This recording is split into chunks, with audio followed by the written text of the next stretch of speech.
welcome to the Block 9 podcast. Now, you may be sort of wondering, where's Mike? Uh, News has it he's washing his hair. So it's just myself tonight, the Grumpy Loyal, and my trusty assistant, my glamorous assistant, Carl, the Green Giant. Good evening, young man. How you doing, Carl? How's your day been? Yeah, all right. Christmas shopping started, almost completed in one day, so happy with that. Got it done nice and early, and then we've had What a did you little get me? mad. Did you get me something nice? I've got you another Block 9 hoodie just to match the one you've got. Oh, result, mate. You can wear it all the time. Well, it's good to have you on board, mate. It's good to see you. And we could double up and make this even screened if you want. It's up to you. But fine. We will absolutely win it. We've got a packed program tonight, haven't we? We certainly have. Oh, God, that's better. But look, the two Ronnies tonight. So my name's Ronnie. He's called Ronnie as well. But we would be going into the whole subject of the fans forum, and not forgetting we're going to have the match on Saturday as well. So with the Bantams coming to Home Park, so we'll be talking great detail at the fans forum. Now I know you were there, Carl, because you were sat with me having a beer with me at the fans forum. Indeed. Any early views on that? I think it was needed, wasn't it? Let's be honest, with the way we've started the season. I had a funny feeling in my waters that it wasn't going to be the same old fans forum. I sense a little bit of obviously disappointment, anger that we're all feeling at the moment, the way the season started, and not just how the season started. The past 18 months have been not good enough, and I thought that night was going to be the night where people did speak up and ask proper questions, which I think happened. I'm also glad the board took responsibility and did kind of give apologies in some of the decisions they've made, which is good on their side as well, but still leaves more questions than answers, really. How did you think it went? It was an honest show, wasn't it? And a lot of honest conversations come out. I think Mr. Hallett putting his hand up to some of the mistakes that have been made, trying to put them right now. Welcome in if you're looking in the chat as well. So Jack Smith, welcome in. Voodoo, welcome in. Yes, I think it was the Range Christmas party the other night. I think he's got a touch of the Hoobie Doobies. Our illustrious leader Mike is not with us tonight. He's not feeling too brilliant at the minute, but we wish you all a speedy recovery, Mike. Of course, Gavin is out gallivanting again, which is good. So it's we might be joined later on by Herbie or Harvey. We haven't heard from them yet, but it's just the two of us. They were due to come on, but I haven't heard anything back. I did send them a message saying that we might have to postpone because of Mike's illness, so I haven't heard back. So if it's just me and you, it's just me and you, mate. We'll be fine. It's fine. The Soul welcome in. Fans forum was difficult to see any positives.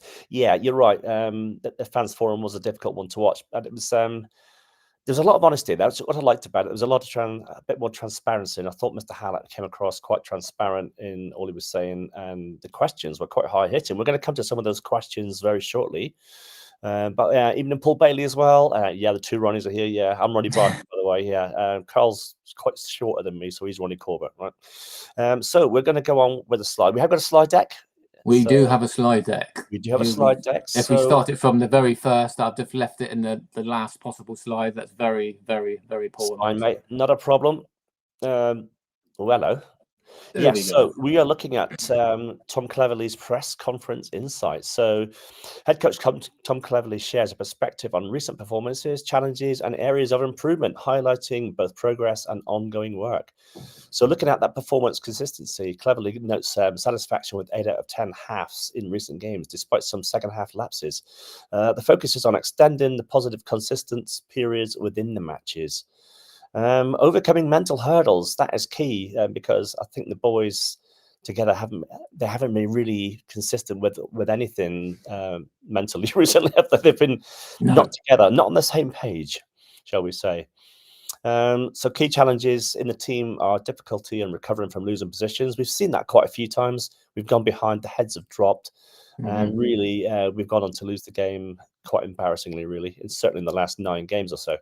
Yeah, it's just finding that mental strength, isn't it? Like Tom said in a lot of press conferences and stuff. It's as soon as that first goal goes in, you should still have that fighting mentality to try, because there's still points there to play for. You know, it's only 1 goal, but when we go down to 2 goals, 3 goals, it's just we throw the towel in and we just know we're not going to get any points from it. So Yeah, and that was notable on Saturday as well, wasn't it? Really, yeah, Carl? yeah, exactly. And the first half was okay, wasn't it? I think if we scored with that Mumba chance, we potentially could have had a different game. We just need to get ahead in games, and we do. From what he said today and what we've seen all season, is we do seem to perform better when we take the lead. So let's hope we do that on Saturday. So, I mean, what is good is that the team are sort of actively brainstorming for solutions. Well, this is good. So they're getting their heads together. They're thinking, where's this going wrong? Why are we getting this wrong all of a sudden? We did well sort of early part of the season, getting a few results. Why aren't we doing this now? So they're actually brainstorming that with the manager, which is good. So there's a lot of togetherness there, which is good. Scored set pieces and focus. Despite current shortage of goals, cleverly expresses faith in the squad. So he's got faith in the squad. There are good players there. We've seen that, haven't we? We've seen a collective, moments, players doing well and scoring goals. Hopefully a few more. Especially Owen Oseni as our talisman is going to be out at the weekend, isn't he? Indeed. Saying that, improving set piece effectiveness is an area where teams previously excelled, but has since dropped as a priority. We need a set piece specialist in there, don't we? Well, it's been a long-standing issue, I think, not just this season. For a number of years now, we haven't really had a decent set piece specialist. Even when we had Randall and things on corners, he was never great at taking corners, was he? Yeah. The days of Coughlin at the back post and Paul Watton with his free kicks, we just never. Probably the last best set piece taker we had was probably Graham Carey, which was a few years ago now, and we've not really done well with set pieces ever since then. I think with Amici now becoming fit, hopefully with his crossing ability from corners, I think hopefully we got tall players in Ross and Mitchell and good headers of the ball there. So if we can get a good delivery into them too, then I'm sure they can notch in with a few goals. And they're certainly going to need it now with Talai being out. We've got to start relying on other parts of the team to chip in now. Yeah, and I think even to extent, you can add to that Ben Peppel as well. Ben Peppel's got presence about him. He's got height. So if the ball's going into the box, he's the target man to aim for, isn't he? You'd like to think so, but I don't see him jump very often. That's the problem. He's quite a big guy and he's quite muscly. It's probably quite difficult to leap up at corners, but he's a good target man when he gets himself fit. But I think Oseni will step in and do okay. I mean, he's got what, 5 goals and 11 starts, which isn't a bad record, is it? Let's be honest. Not bad. It's nearly 1 every 2 games. So he's got that presence about him. Oseni's got that presence about him as well, which is good. I think he's going to be the main goal scorer. Just coming to the comments. Andy Argyle, Mr. Hallett looked fuming, didn't like the truth being told, not acceptable what's going on. Yeah, it's not acceptable what's going on. We know that and they know that. Let's move on from that. We're not going to have a sort of gallows pole out here now. Paul Bailey Hallett said he likes the stats with the facts for players.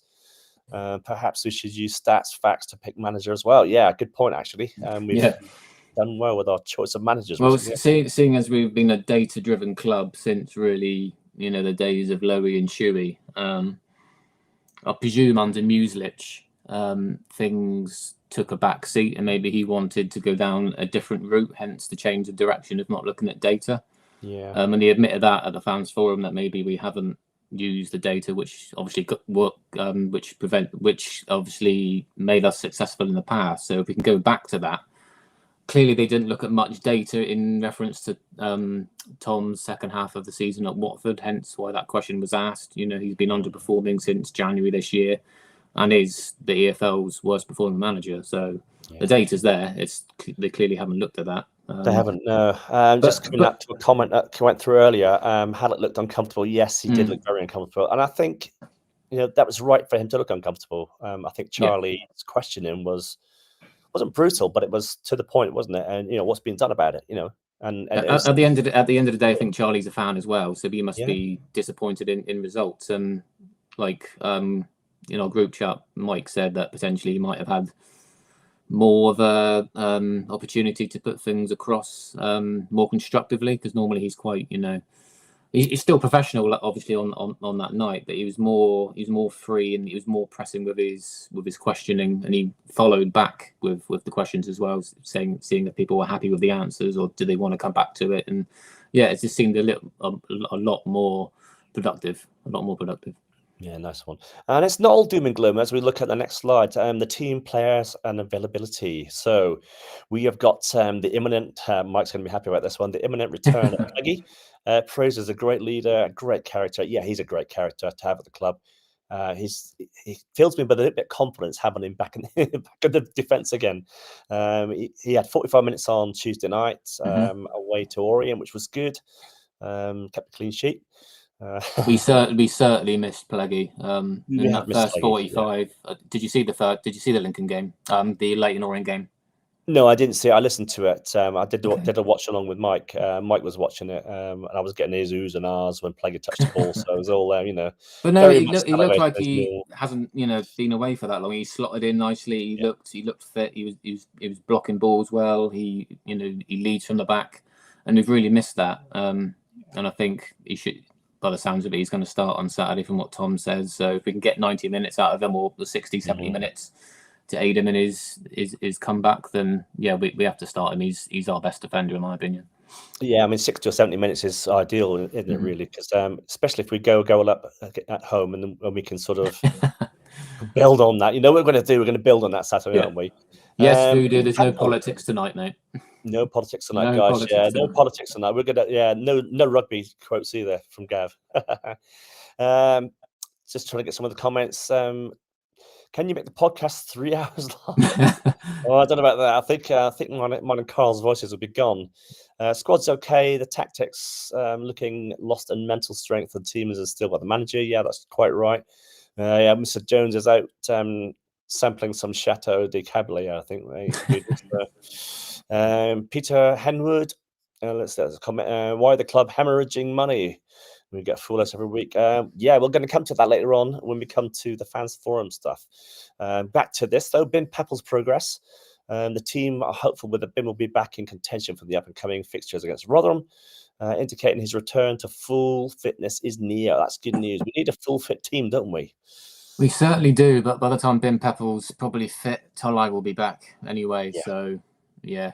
On the plus side, Amici is a creative player. We touched on Amici earlier on, and you said that he's going to bring something to the team with his set pieces, maybe. He's going to be available for Saturday, whether that be on the bench or not, I don't know. He's got a creative spark about him. The team which the team has been missing. He was the most creative players for the chance creation before his injury, and his return is strategically significant. There's a 20 billion black hole in our finances, apparently. Yes, that's going. Do you know what's going on, Video? Don't you? It's going on. Certain person's wine. I'm not going to mention any names, all right? But we know who has touched the red stuff on Saturdays in the platinum. Yeah, we know. Finally, Caleb Watts is back on grass again. That's great news. That's massive news. It is massive news. We've missed his creativity as well and his goals. Yeah, because when the last goal he scored for us was a cracker by all accounts. But he's progressed in training on the grass, and he's making positive steps to a full recovery in timeline closer to rejoining the squad. Fantastic. That is great news. Even in Green Army says Steve Watts, and it's not made up. Just bedwetters, guys. Yeah, only bedwetters are in tonight, hopefully. We had one earlier on in our life, but never mind. Julio Pleguezuela's come back. Here we go. Let's salivate a little bit. Let's talk a bit more about Mr. Pleguezuela. We have missed Pleggy. There's not beating around the bush here. He's ready to hit the ground running. Julio expresses an amazing feeling to be back, having successfully completed his rehab. I know that rehab went well. If you're watching tonight, Pleggy, we're glad you're back on grass, mate. We're glad you're back in the green shirt again. We've missed you. He's now ready to hit the ground running and acknowledging the difficulty of his injury, but embracing the part as a part of football. It is a part of football. We all pick up injuries when you play football. Yeah, not good. We got too many this season. Oh, haven't we just? Regaining match sharpness. He's felt sharpness coming back and intensity in recent training sessions, feeling not out of place on Tuesday. The 45 minutes he had, his focus is maintaining his momentum and keeping it going now. Yes, we just want to keep him going back in the team there for the rest of the season, if possible. He's got respect for the up and coming opponent. So Bradford are coming to Home Park on Saturday, a very solid team. Rightly placed in the table, and he anticipates a very difficult game on Saturday. Yeah, I think he's quite right there. But he assures that the team are ready for it. That's good. The togetherness is there. That mental spirit is there. They seem to be working together on the mentality, don't they? Community heart against Argyle for autism. Brilliant. During a recovery, Julio engaged with Argyle for Autism, a project close to his heart, and is due to his son. He found interaction at Fulston Park beautiful, enjoying the connecting with the children alongside his own son. Never knew that about Plaguey's son, but No, just goes to show that Fulston Park is a good investment. That Mr. Hallett is doing it for the future of the club. So let's get off his back now. Sorry, go on, Carl. What were you going to say? Yeah, just about his son. I wasn't aware of that. Yeah. And I wasn't aware of the work he was doing at Folkestone Park with that. Obviously, being out injured, he would have done a lot of stuff with the community. So I think Folkestone Park is going to play a big part, not just for the academy, but for the community as well, and community projects and causes like that is always good to get involved in. Yeah. And finally, on Plaguey, he's got a positive mindset and consistency. He stresses the importance of positive attitude, especially in the tough times. We lots of tough times. I'll come to that in a minute, Voodoo. Whether you win or lose, Julio believes in the team has achieved a great consistency, avoiding overexcitement or excessive disappointments. I don't see a problem with a turn-up late protest on Saturday. Players have been doing it all season. You're a naughty man, Mr. Voodoo. You're a naughty, naughty man. Yes, we shall have to cut your wine for Saturday, mate, because it's that. I don't want to give much time to that little group, but it was utterly, in my opinion, utterly pathetic. Yes, fans have got the right to vent in how they want, but I think there's a time and a place, and I don't think that time is now. I think we're still in that position of, if we all pull together, we will get out of this. Yeah, absolutely. Simon's doing his best. I think the response he put out this afternoon was honest. Yeah. And I think from now on, I think they've got to get it right. I think if there's any more mistakes that happen over the coming months, then we look at it differently. But I think he's done all he can in respect to apologising and wanting to put things right. He can't just walk out the back door and let everyone get on with it. It doesn't work like that. And when people say sell the club. Yeah, that's going to take a long time, even if he does want to sell the club. You could get to a point where you are Chancery and you're leaving Sheffield Wednesday in the lurch with points deductions and administration and what else. If you want Mr. Hallett to walk out the club, and he walks out the club, then what are you going to support? We've got no one to take over anytime soon. So let's bear that in mind, guys, and let's try to get behind the team, as Carl says. It's most important. And talking about the fans forum, we're going to go on to that fans forum now and look at it in a bit more detail. There's a lot of stuff came out from that forum that Carl and I attended. It was a good forum, a bit hostile in places, a bit prickly in times, but honest conversation came out. And yeah, the room was full of people who had opinion. Not everyone's opinion was, spotted, but we had opinions. So addressing the current challenges and the future strategy. So we're looking at why we're in this position. Why do we get in this position? Poor decisions and eroded internal processes, but have destabilized the team. Despite the top six budget, our league position is unacceptable, largely due to significant internal changes. Been lots of changes during the last few months. People going elsewhere, Jimmy Dickinson and the guy going to Scotland, I forget what it's called now. Ross Goodwin, thanks, Carl. Ross Goodwin going to Scotland. So we've lost, some key players in our strategy for moving forward. And Ross Goodwin was the data guy, wasn't he? Yes, he was. Yeah. So as far as I know, we haven't replaced him, or have we? I don't know if we have. Is that why we moved away from data, because we haven't got anybody there? Yeah. If anyone in the comments knows. Add into that Tom Randall, and people will say, was Tom Randall a real figure? Was he just a hologram, like, the guy on Red Dwarf? We don't know. I'd like to think that he played his part, but the part he did play alongside David Fox with recruitment was nothing short of a shambles, really. Yeah, it was an utter embarrassment, and for not even to come to the club. I don't know how many times he turned up at Home Park. I think maybe it was only once. I think Gavin said he saw him. You can't function like that if you've got staff that important and they're just sat online doing things. It's we need people to be in and around the club to make us better. And there was talk about the 9 million spent, wasn't there, on transfer fees and stuff like that. So 1.2 for Talai was figured, wasn't it? Or 1.4, something like that, wasn't it? I think, around 1.2. Yeah. Wiradoo was about 300, and then there was a little bit of money on a Senny, wasn't there?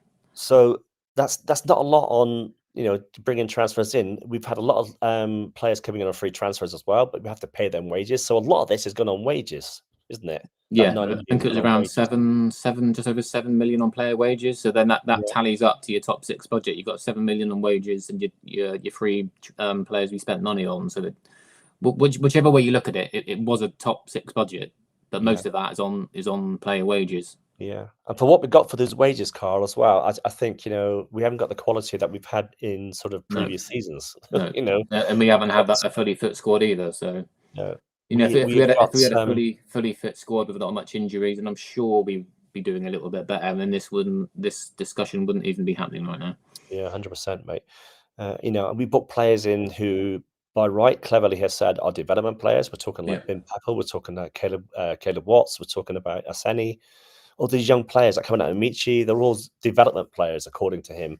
Derek Adams is the new data analyst. Yeah, he doesn't like data, I don't think. Wages and agents. Yeah. Wages and agents. Yeah, wags and agents. So what's the plan to improve this? So we're taking collective responsibility in fixing the issues and making personnel adjustments. The focus is on strengthening recruitment, overhauling the process, and making the robust decision making. So that is going to be key for January, isn't it? Derek Adams did slip up a little bit, didn't he, when he said that we've got room to bring 2 players in. And that didn't went go down too like well a with fans, does it? No, he didn't really expand on that until he was pressed. Obviously, we'd probably be going in for more than 2 players, but some of he's still got loan positions to fill. We don't know if other players are wanting to leave. Obviously, there's been talk about some players being unhappy. So if players go, then obviously we replace them. So we potentially could probably still bring in 4 or 5. I don't think two is going to be the number, to be honest. Yeah, I think you're going to get some new players in. Some people are going to go as well, so you're going to have to replace them. Just going back to the comments, Stevie Vaughan, welcome in, Stevie. Sorry, Hallett is keeping the club afloat with benefactors. Without Hallett, we'd probably go under. Absolutely right, mate, 100%. Hallett is doing his utmost to find investors. He's doing that exactly, mate. So spot on there, Steve. We've seen Voodoo's comments. Andy, welcome in, mate. Good to hear the returning players are making good progress. Tom Cleverly also mentioned Jack Mack is doing well. Unleash the Mack on League One. Yeah, we need to get Mack in there playing.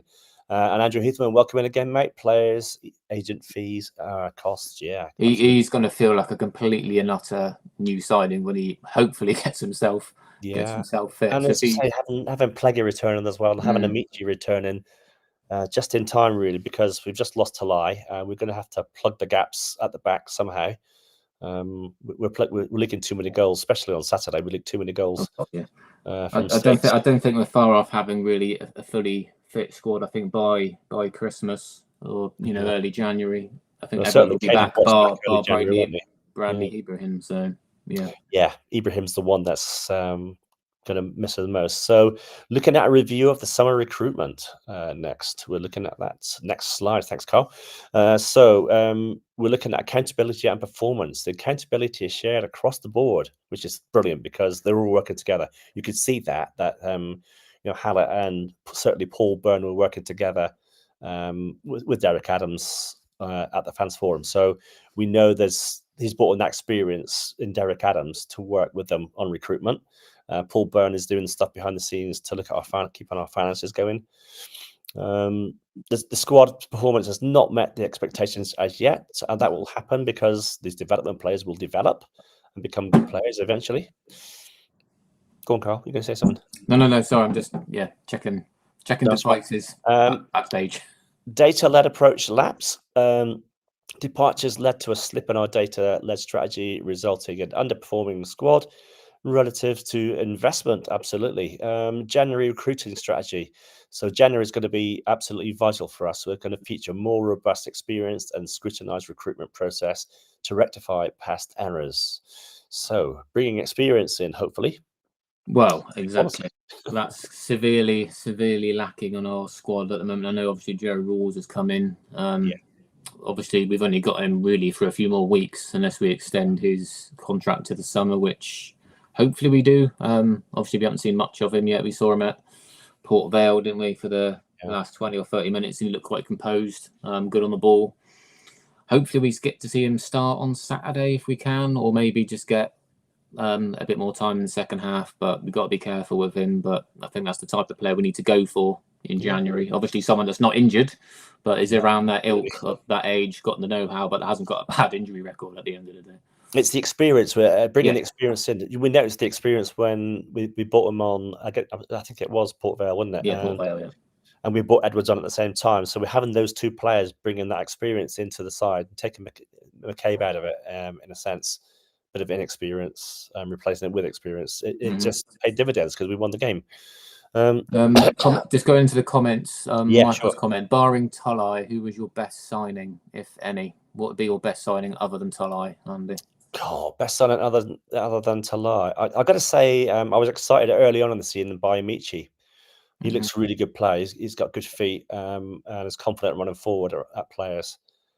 So yeah, I quite like Dimitri if that's been my choice, and Caleb Watts, of course.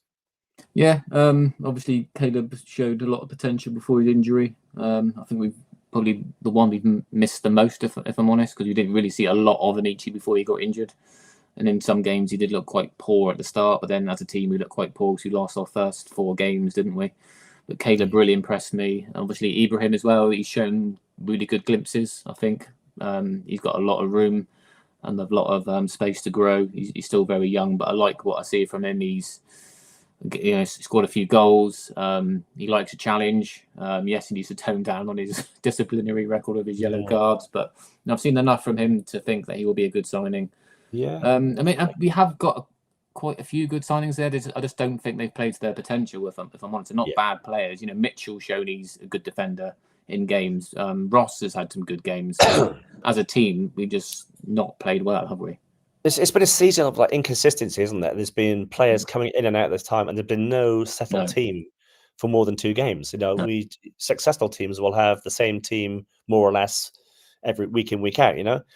Craig Hervin, there's a comment earlier on about Anthony Sarcevic coming back on Saturday, potentially as well. Who's the guy right up there? Not Callum Wright, the other one. The one we had on here, Daniel. But there's 2 former players coming back on Saturday potentially. Just Sarcevic, isn't it? Unless you count Max Power, who we signed up for the TFT tournament in America. No, that's Tariq Wright. I was thinking of Tariq Wright actually. So I forgot his first name. No, he's not. He's not at Bradford now, is he? Yeah, I think he is. Yeah, but anyway, certainly Sarcevic is coming back, and Sarcevic is a great player. We know what Sarcevic is like. We know what sort of quality he's got. He's a little tiger in the middle of the field. Caleb Watts is a massive miss in the middle. Yeah, absolutely, Craig. You'd play Finn as a number 10 behind Senny. Yeah, good shout. I personally, I think everyone knows we're quite a big lover of Tegan Finn on this pod. It's been a mystery to us why he hasn't got many minutes. Luca or Hazard on Saturday. I'd go for Luca. Luca had a clean sheet on Tuesday night. He played well. Totally agree. I think Luca deserves another shot in goal. Clean sheet on Tuesday. I think, why not get him back in? He seems to, his distribution looks a lot better. Pulled off some couple of good saves at Leyton Orient. I think, why not throw him back in again? I don't think Hazard's been great since he's come back. Yeah. Interesting thought there, Steve Vaughan. There's a stat on Tulai that the fastest player to score 10 goals in the 21st century. Fantastic. And he's our player, at least till the summer. So that's exciting. Just a shame we're missing him for the next 3 matches, isn't it? Anyway, on to the January recruitment plan, focused and strategic. That's the next slide. Thanks, Carl. Our up-and-coming January recruitment window is critical for strengthening the squad and correcting past issues. We're implementing and revised strategy to ensure the optimal players, acquisition, and roster management. Wow. Strategic reinforcement. So the objective of the squad reinforcement, 2 signings are currently affordable within the budget, subject to changes from our outgoing players. That was said by Derek on Monday night. Navigating regulations, strict squad limits, loan rules will govern our recruitment, ensuring full compliance with the league requirements. Yeah, we have to watch that. I think Derek said something on Monday night, didn't he, about loan signings? You can only have, was it 6 or something? I believe it's 5 still, isn't it? 5 or 6, yeah. So you're going to need a lot. Obviously, at the moment we've got Mitchell, McCabe. Who's the third? not Rolls. It's Owen Dale, isn't it? Owen Dale, yeah. So we've got space Yeah. for 2 more. So would So any we've of got to be those very potentially careful with that. return? I think McCabe potentially, if he's not getting enough game time. I just might go wonder back, I whether don't know. McKay will actually go back to Middlesbrough. I a don't think he's been long as way from effective home. as people made him out to be. Thanks for joining us online. Make sure that you subscribe to the Block 9 podcast. Hit that little bell button as well, so you get regular updates on our content. Make sure you follow the Crazy Pilgrim as well, and the Grumpy Loyal, also on YouTube. So going on, let's go on to the coach integration. Oh, hang on, go back a bit, Carl. So I didn't I skipped 2 there, didn't I? Skip 2 there. Come on. No. Head coach integration. What are you doing? Stay there. My mouse is playing up. There you go. Behave yourself. I can't read that fast.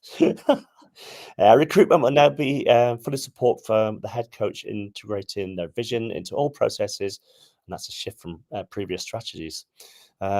Expect significant player movement with both incoming signings and bolster the team and outgoing transfers to optimize the squad and budget.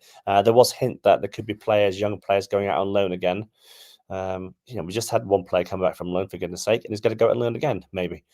Yeah, he commented about Hatchie in the press conference today, which, he brought him back from Taunton, wasn't it? Because he wanted to see him in the squad. Obviously, the injuries we've had, we needed another body in there. And he said he's lacking confidence, and he wants to see a bit more from him. But he came on at Huddersfield, and didn't he play him at left back? Well, that's one way to shoot the lad's confidence, is to bring him on at left back when he's a forward player. So I don't think that personally helped his confidence, but that was down on Tom. But when we've seen him in the cup games, he's looked quite positive. So absolutely, yeah. Michael Hawks, can you judge players on EFL trophy games, as teams always put weaker teams out? Yeah, and I know that Orient made changes, was it? They had a lot of changes. And so did we. So you can say that, but there were lots of changes on both sides. I think it's one of those those games that you just don't know what you're going to get from one week to the next. You're playing Tottenham reserves one week and then Orient, so yeah, don't know what you're getting. I think it's just getting 90 minutes under your belt, isn't it, or some minutes in. Okay, Carl, we move on to the next one. Just quickly, this comment by Craig is a good one. I thought seeing Wiradou back in his natural position on Tuesday at Orient was a good sign. I thought he had a stable game, and I think that's where he wants to play the most. So I would like to see him start again on Saturday in centre midfield, because we didn't do his confidence any good playing him at centre back. For me, he's not really a centre back, and he did have a really poor start to the season with many mistakes and the red card and the own goals, the abuse he got as well, which was uncalled for. I think if you're gonna play him, you play him in his natural position, and I think we saw a bit of that on right, mate. Yeah, I couldn't agree Tuesday. more with that. I couldn't agree more with that. Okay, so on to the head coach's tactical adaptability. Addressing questions about the playing styles, the head coach has consistently thrown a pragmatic approach, adapting to the immediate team circumstances. So we've got agile tactical adjustments. We're looking at the head coach has already implemented multiple changes in style and formation, demonstrating the commitment to finding the optimal approach. So we don't know actually what has actually worked for us this season. I think the earlier games, the Stockport games, was it 4-5-1 at the time? 5-4. We've played a lot of position tactically. We changed a lot of our formations, and I think for me at the moment, I think 4-4-2 seems the best option to go with at the moment, especially with Zav coming back, having a winger. I think that will suit us better. Yeah, and we'll come to that later on. We'll look at the team later on, or Gav's team later on. I think you've got a team up as well, Carl, haven't you? I have got a team, yeah. We shall look at that later on. So the impact of injuries and instability. Yeah, I mean, we've just been plagued with injuries this season. Frequent adjustments were often made, an adjustment a response of injuries. Put your teeth back in. Yeah, put my teeth. I'm getting Mike syndrome now. Try again. Frequent adjustments were often a direct response to a string of injuries and challenges, maintaining a stable starting 11. Yeah, I mean, we've had players in and out of the team, and there's been no consistency in the playing staff, have there? No. Commitment to evolution. I'm more of a creationist myself, but there you go. Only recently has there been an opportunity to select a consistent lineup. The head coach remains open to further tactical shifts in the squad as it evolves. Yeah, interesting. So whoever we bring in January is going to have to then fit into this system, and it's going to feel like starting again, isn't it? Yeah, I think whoever we bring in needs to be someone that's had a lot of game time this season, who's ready to hit the ground running, not someone who's maybe been out injured for a few weeks or hasn't had much game time. We need someone who's fit, ready, and ready to move us up this table, because we're lacking quality in certain areas, and then we need them to go straight in and change things for us. Going to the comments, Virtue Cup draw is 11:45 on Saturday. Hopefully we'll get a home draw. Hopefully we will. Oh, that'd be nice. To see Joe Edwards back as captain. Yeah, brilliant. I hear Derek is targeting for a midfielder for January. Okay, sounds interesting. I'm hoping using the data voodoo to target one. Yeah, let's hope so. So addressing the recruitment limitations at the minute. So what initial plans for January and recruitment target 2 key signings? The club is actively working to expand these possibilities through strategic financial management. And the way they're going to do that is for current budget constraints. So our immediate budget is currently allows for 2 players. The acquisition, this is pragmatic, starting point, existing financial parameters and squad structure. Potential expansion. This number is subject to change. The club anticipates could become available through player outgoings or new window progresses. Wasn't there something about that in the Yeah.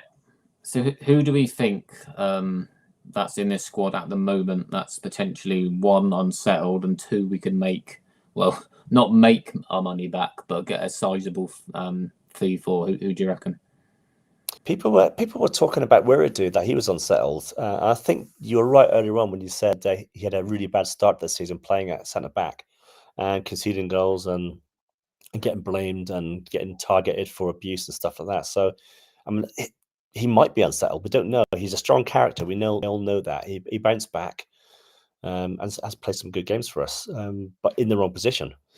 So you can't sort of pass the buck on him and put the blame on his shoulders. You know, it's a team game in the end. Yeah. Who else? I think the main 2 for me would probably be your Hazards and your Mumbas. I think obviously as well, not well documented, but there's quite strong rumours in the summer that they were unhappy and maybe looking to leave. I think that's the only 2 really in our squad we can make a sizable fee for. I don't think anyone's going to pay $1 million for Mumba, if I'm honest, on current form.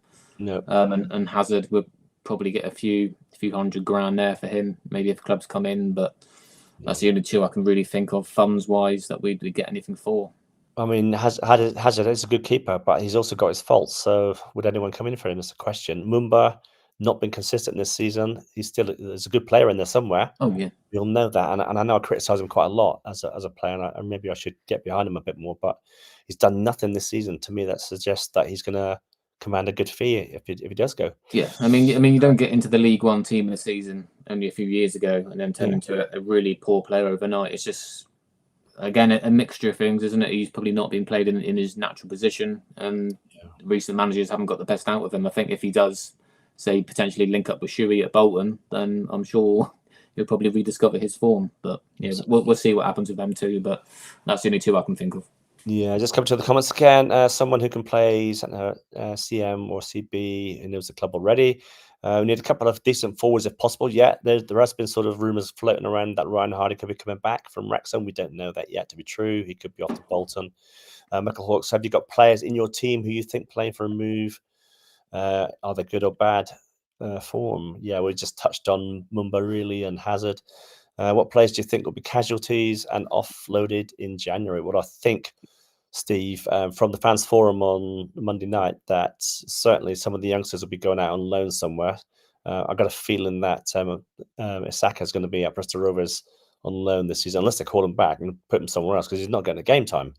I think he got some minutes in the Virtue. I think he won a penalty as well, but yeah, he hasn't, since he's gone there, he hasn't really had much game time at all. So unless we bring him back and send him somewhere else. I mean, if you're a young player like that, you want to play football, don't you? You'd imagine so.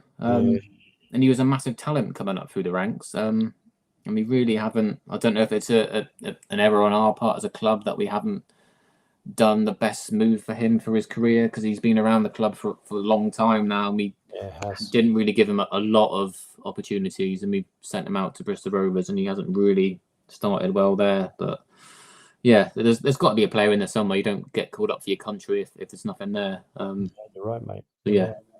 Just going to the comments. Mumba doesn't look interested at times, but there is a player in there. Yeah, we just said there's a player. There is a player in there. That's just it. That's what's frustrating about Mumba. There's a player there, a really good player, but he's just not performing to his capabilities at the moment. So, I mean, maybe a move away from home park is on the cards for him. Don't know. Let's move on, Carl, because we are 45 minutes in already. Indeed. We're not doing too bad. We're still going. So January plan, clarity amidst the market realities. So clear strategic direction. The club has defined January plan of identifying specific positions and player profiles to target for reinforcements. That's good news. That means Derek's already looking at that. He's already got players targeted. Navigating market dynamics. However, the execution of this plan is contingent upon market realities, including player availability, optimal timing for transfers, and overall affordability. Once the transfer window officially opens, that's going to be coming very, very soon, though, isn't it? The transfer window, everyone's going to be out for everyone. Indeed, it's not an easy window, January window, is it? Because you've got so many players still in contract, and it's, yeah, like Derek said, it's not as easy as you think it is. Like that question that said, "Oh, you should have your targets already in your mind." Yes, you should do, but until the time comes and you speak with all parties, it's very difficult to know what you can actually afford and what you can actually get until you hit the window. So I'm sure they've got targets in mind, but we just need to be patient and wait, and hopefully we get them in quite quickly. Yeah. Going to the comments, Christopher Barnard, any relation, Carl? You're my dad, yeah. Oh, right, okay. Get on, lads. Rolls on Weredu to start. Yeah, sounds good. I like the idea of Rolls starting and certainly Weredu in right positions. Hazard and Mumba wanted to leave in the summer. Could see them both going in January. Weredu's family were at Argyle on Tuesday night, apparently, and they said he's enjoying it. Oh, wow, that's good news. If he's enjoying his football and he wants to play football for us, that's great, because he was a captain at Fleetwood, and he was a very good captain at Fleetwood, and they were reluctant to let him go. But thankfully, we've got we've got a decent player there, a bit like Mumba. There's a player there who can play football. He must be if he's a captain of a club. But anyway, moving on. We just need to unlock the potential there. Obviously, he came highly rated from Fleetwood, and we seemed quite excited when we signed him. There's a lot of fans raving about Weredu. So yeah, it's just again playing him in his natural position, getting some confidence and some wins, and again mentality's changed, don't they? Definitely. So investment strategy, first team v infrastructure. This is going to excite a few people. Infrastructure. We love the infrastructure, don't we? We do. We love it. Yeah. So addressing concerns about resource allocation, our strategy prioritizes both immediate first team performance and long-term club sustainability through strategic infrastructure investments. Honest, like Rachel Reeves. I'm getting sidetracked. No politics, Gav. No politics. He's being a naughty boy tonight. 100 lines. 100 lines. 100 lines. So first team investment, top tier. Our first team budget is maintained at the top 6 level, backed by long-term revenue generating investments that secure sustained competitiveness. Folston Park, separate funding.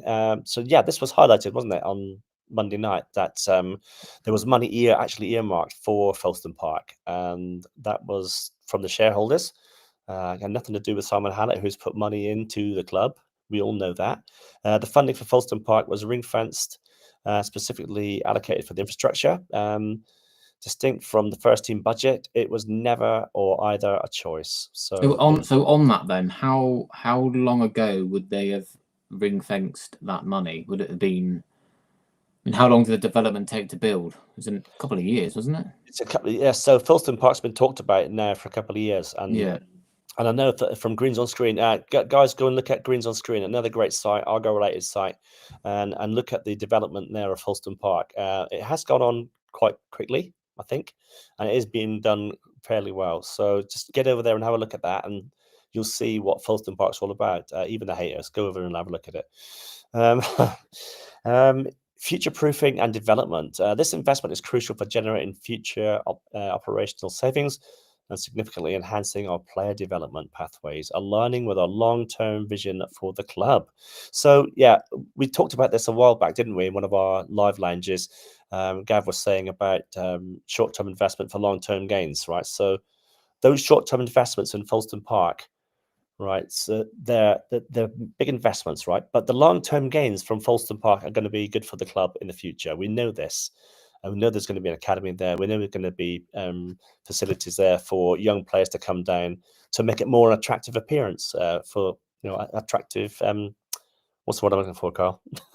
Attractive proposition. That's the one, yeah, and that. That's a big word. That's a big word for me. It is a big word. It's a big word for me. That's why I couldn't say it, I think.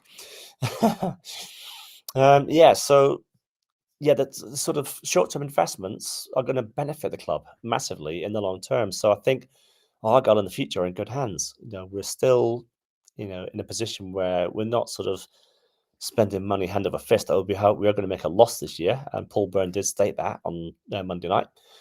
But it's down to us to put that right, and that's what they're going to do behind the scenes. That's where Hallett and Paul Byrne are doing, alongside Derek Adams with recruitment. So it's going to be the future's going to be bright for us. Andy Price, I won't visit Folston Park until the first team is where they should be. Yeah, good point, Andy. Yeah, and people are divided in this, aren't they? They're divided on the opinion that the money should have gone into the first team. Yeah, I mean, at the end of the day, whenever they decided to ring fence that money and go down that route, they still would have had a choice at that time whether to do the infrastructure or invest it in the first team. And it's at that time, we probably would have been going up from League One, maybe.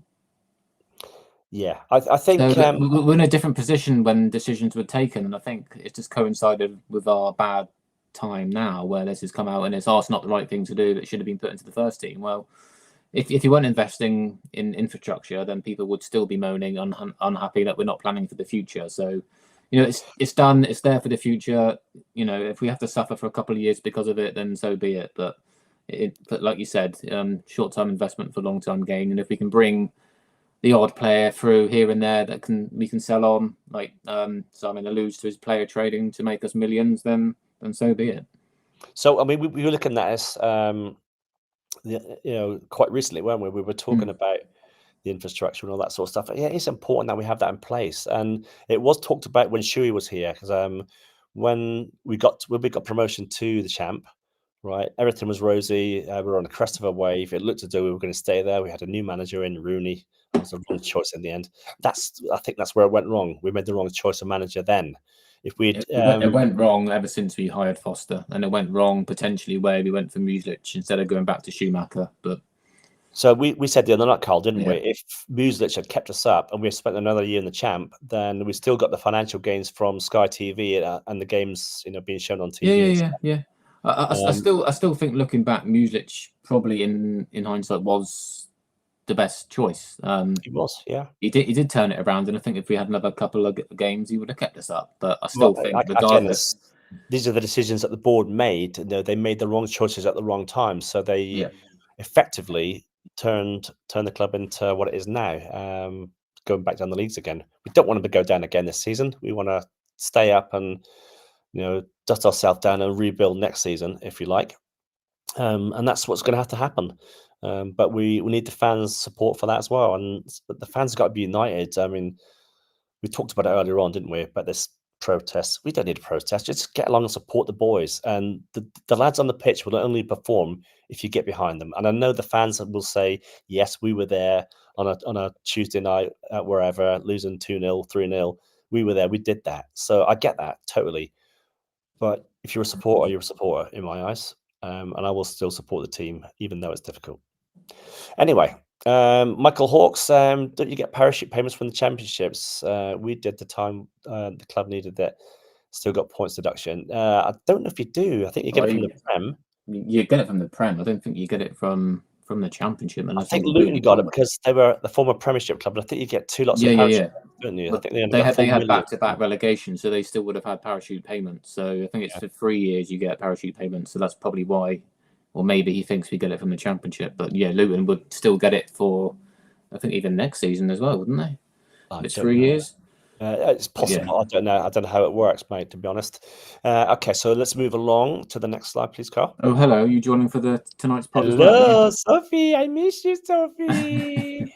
And Justin Mike's watching tonight. I miss you, Michael. Good to see you. And it's a private joke. No. Don't put his blood pressure up. So, Tom Cleverley, the right choice as head coach? A question mark. Big question mark. The club confirms it believes Tom Cleverley as the head coach. So yeah, they're standing behind them. They're backing him, aren't they? They're outlining a strategy focused on bolstering support rather than seeking immediate change. The decision is rooted in alignment with the club's culture and future vision. Do you know, I'll say it again. I think Cleves is a good manager.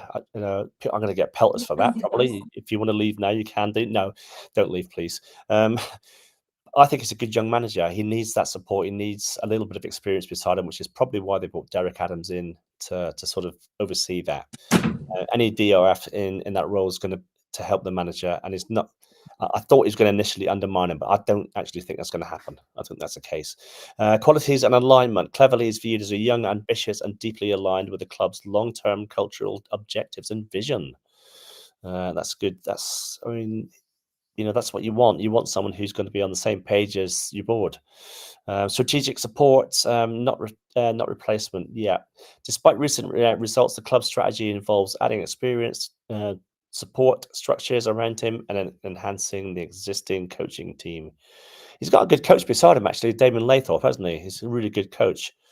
Yeah, some good coaches behind him, and obviously we still got Nance here. Obviously Joe Edwards is doing his badges or done his badge, so we've got plenty of talent on the bench. We just need to try and support Tom as much as we can. I think Derek coming back is the right decision.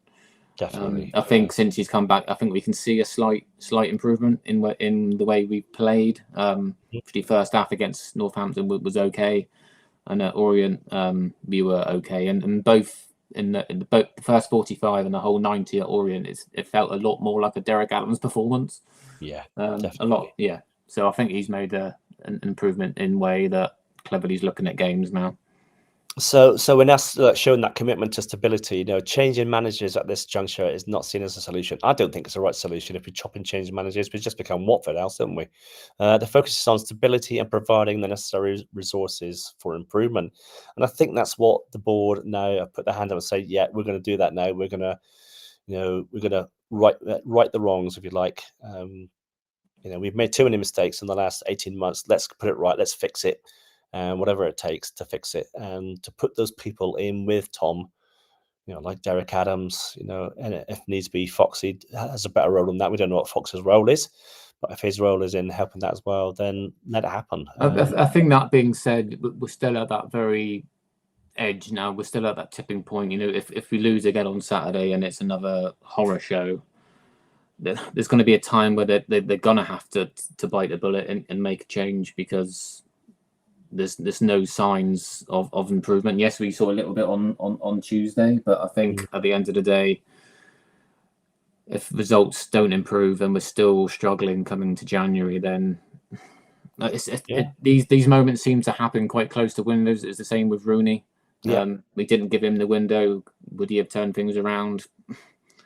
Yeah, and the last three managers we've had over Christmas, we've had people leaving at Christmas, and it's just thrown us into the mixer. And I think, I'm looking at Dave Tom's comment now. I'm talking crap.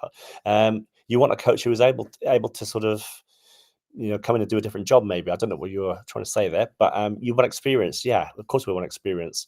Tom Cleverley has experience. He's not, there have been times, and I said at the forum, the guy said he's the worst for form in the last 12 months with Watford and Argyle, and he's absolutely right.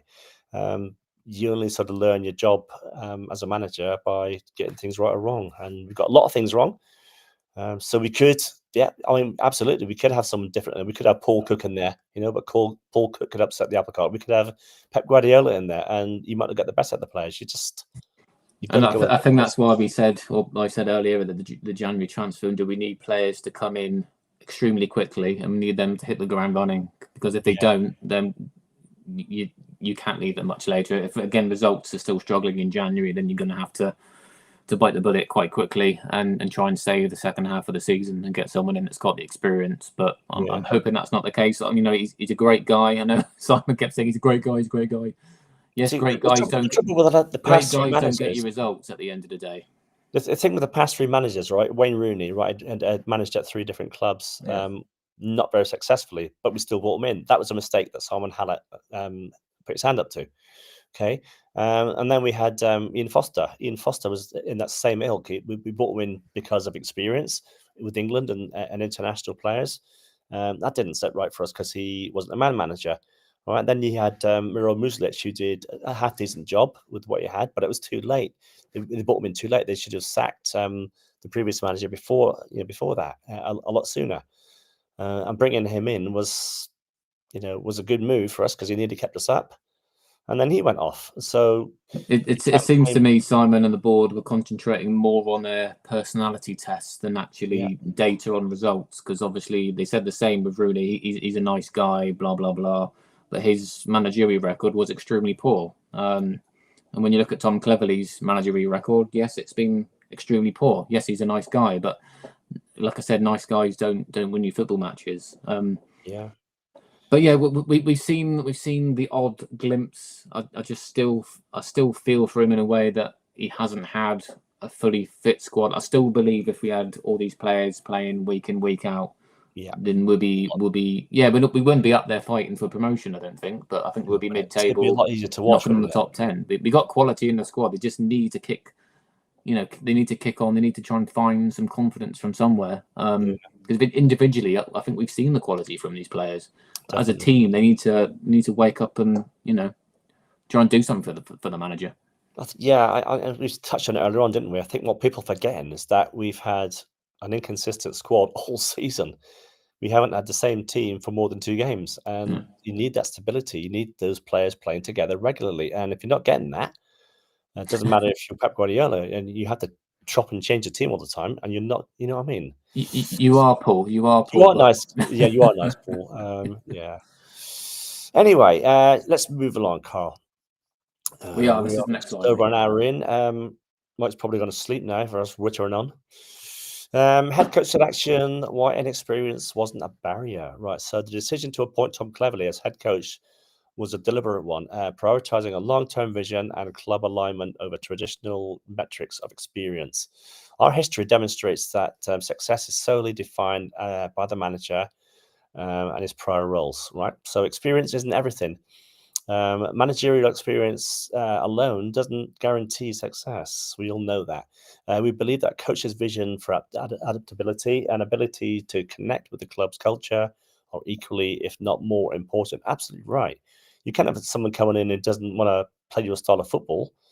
We had this. This is where Shuey came in the first time. He had adopted the sort of role that the board had, and we want to play this style of football. Let's implement it and play it, and he did. And then it chopped and changed when Rooney came in, and likewise. So things change all the time. So the proven club model, our club has been successful track record with less experienced managers, citing previous tenures like those of Lowe, Schumacher, who achieved significant milestones. We all know what Lowe and Schumacher did when they came to the club. They took us from League 2 back out to League 1, and consequently, Shuey took us up to the Championship. It was great. So long-term fit and potential. The appointment was based on Tom Cleverley's deep understanding of the club, leadership potential, and his alignment with our long-term strategies, objectives, and cultural values. So there you go. So the person that say I'm talking crap, this is what's all about. You're making that appointment based on Tom Cleverley's deep understanding of the club's leadership potential, right? And then it's in alignment with the long-term strategic objectives and cultural values. So anyway, there we go. Orient just put a second 11 because they have a game on Friday. Yeah, fine. So what? They put a different like I said earlier, we made quite a few changes as well. Yeah. And players going back from injury. So, swings and roundabouts, isn't it? It swings and roundabouts. It's game time in the end. Yeah, they have a game on Friday night. Big deal, so we've got a game on Saturday morning. You're supposed to appoint a director of football, then a head coach, then we're all over the shop.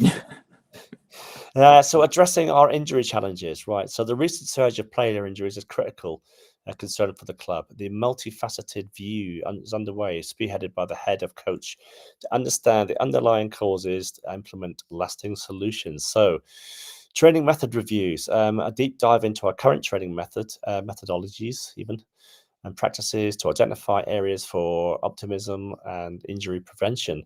So, what's happening on the pitch on, Monday to Friday when they're training, we're picking up a lot of injuries during training sessions, aren't we? Is that because the players are going in too hard? I don't know. Is that what they've been told to do? Or have we got a coach out there who doesn't know what he's doing with it? No, I think it's a mixture of things. I think the playing surface isn't a problem. I think the playing surface is as good as Home Park's playing surface, as far as I know.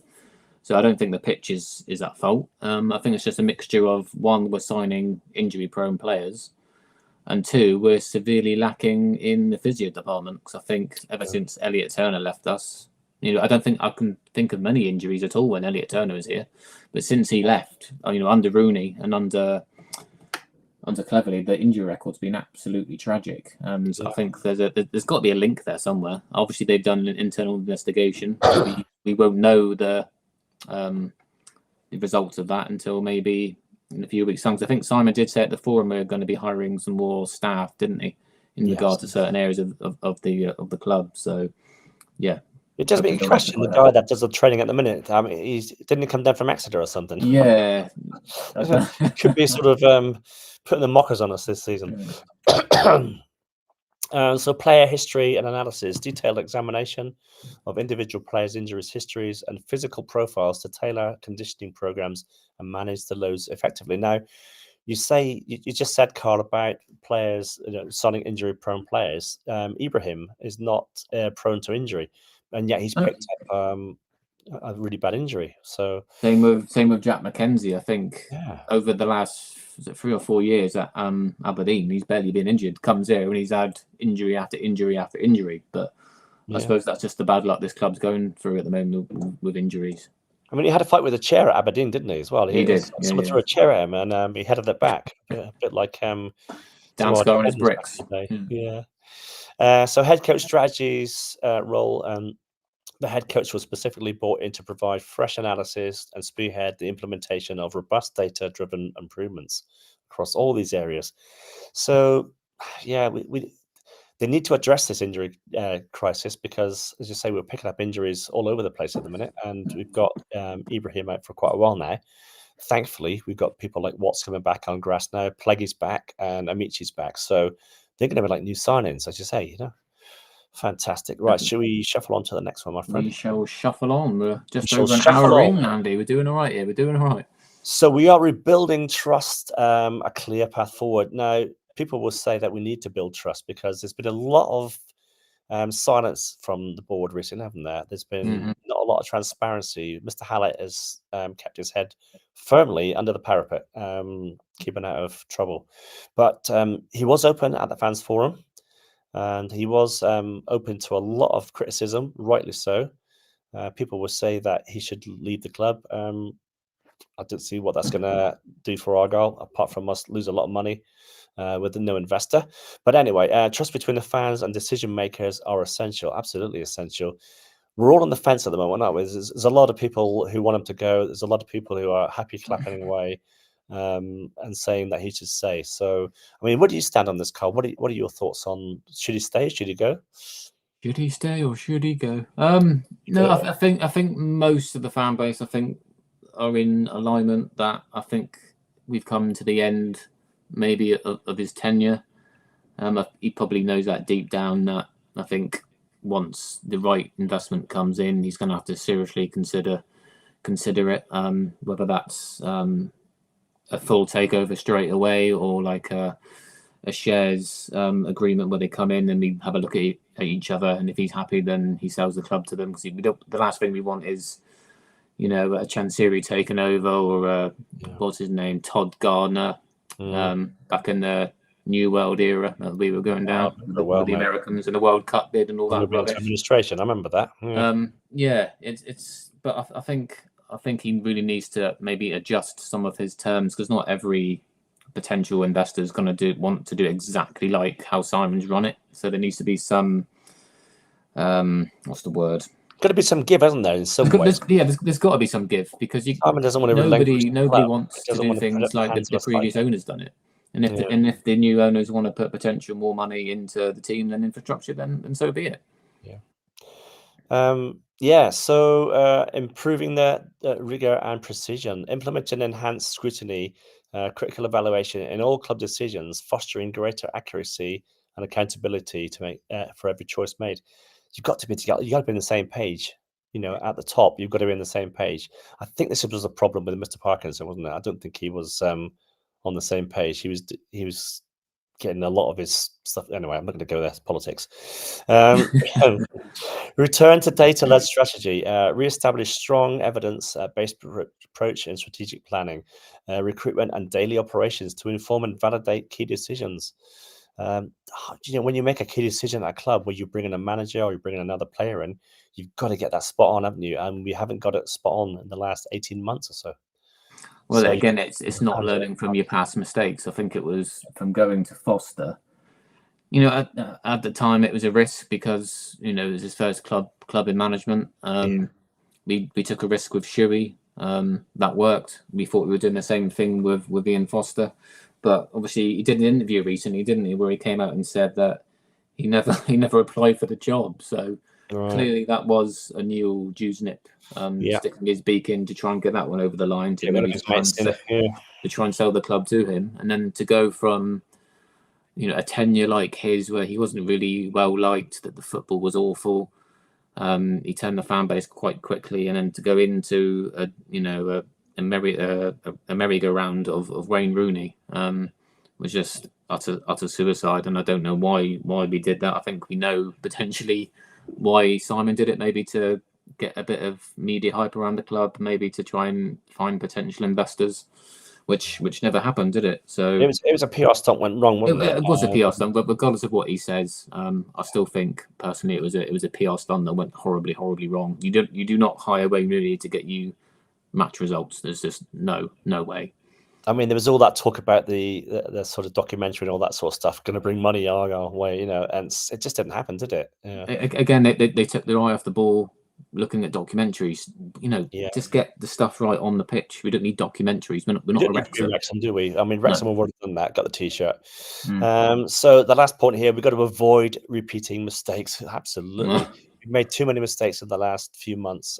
Actively analyze and learn from the past errors, implementing safeguards to prevent repetition of previous unsuccessful strategies or decisions. We don't want to go down that route again where we appoint someone who's not good enough for the job. Some people may say that already. We've done that with Cleverly. We'll have to wait and see. At the moment, we're in a position where if we sack him, we're going to have to, pay his fees. We haven't got that money there to pay him and his backroom staff. The best thing for Argyle all round is if he walks, and so. Yeah. I mean, we didn't sack Rooney, did we? He walked and didn't want the payoff. So yeah. I'd like to think Cleverly, if he knew himself, he wasn't going to be able to turn this around, and he didn't want to put the club through more turmoil. Then I would like to think, being a nice guy, he would do exactly the same and walk away. It's not exactly, again, he needs the money, and I'm sure 6 months down the line he'll find himself another job. But I think in the ideal world, if things continue, then we either grow some balls and sack him, or he walks. And like I said, whether we go down the route of finding someone else or we ease Derek back down into the dugout, I don't know. I wouldn't be totally against it, but yeah. It's interesting you said that, because I spoke to Simon Hallett on the way out from the fans forum, and I sort of said, we've got a situation now where Talai is going to be out for the next 3 games. What if we lose those 3 games and the fans turn completely on Clevs and he walks? What then? And says, well, just as well I'd employ Derek Adams. So I don't know if that was tongue-in-cheek or not, but it might be to the point that he has brought him down for that very reason. We shall have to wait and see. Hopefully that's not the case, and I hope we can turn it around and see how we get on. Anyway, on to the next one, Carl. So we're going to revisit our 5-year ambition reality check. So the 5-year plan's not gone to plan, really. We haven't. You think? we haven't become a championship club and stayed up there, sustainable championship club. That was the aim. And I think if we'd been in a position where we stayed in the championship, then maybe so the infrastructure would pay for itself and we could still get things done on the pitch as well. So we'd have the money there for the transfers. Yeah, I think the 5-year plan in theory was okay. I just think the Premier League aspirations, like he said at the fans forum or in his chat this afternoon, that it was bold. Of course, it was bold. I think being a sustainable championship club isn't out there, but I think to talk about Premier League, that's way off. I'd rather stay mid-table in the champ for a few seasons. Keep the money coming in. Keep the infrastructure building, build the academy, and then everything falls into place. As a club, and I think that's what Hallett's vision was. To be in the championship, to get regular income coming in from Sky and revenues and gate receipts and stuff, and all the shirt sales and stuff. Yeah, I think we just went up too soon. I don't think we were expected to go up that season. I think if we, got up to the championship, last season or this season, then things might have been a bit different. But I think we got to the championship too quick, and we weren't ready, were we? Let's be honest. Yeah, just go to the comments. Argyle will be fine. Seen this coming last summer. Always going to be a reset button season. Yeah, of course there was. Yeah, but that side, it's been far poorer than expected. Yeah, absolutely right, Stevie. Ibrahim out for 12 to 14 weeks. Michael Hawkes, except Hardy. Who would you like to see in the door? Argyle transparency is good. We have it now, and definitely refreshing. Who would you like to see in the door in January, Carl?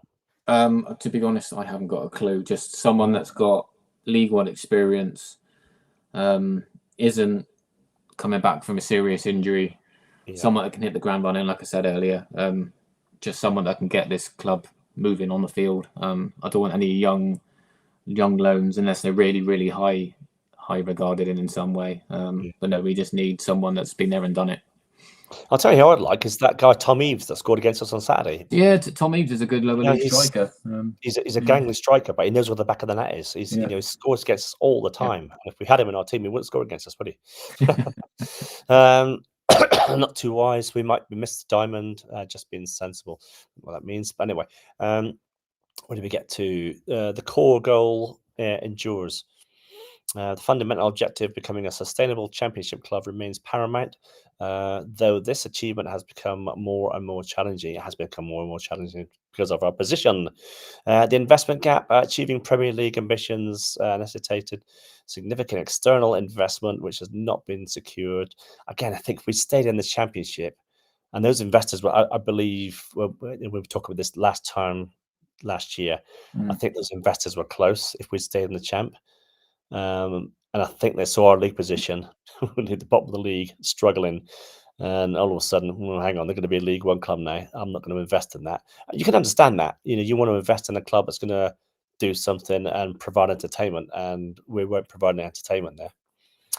Yeah. EFL challenges. The true financial sustainability within the English Football League structure presents inherent and significant challenges for clubs. Yeah, it does. Absolutely.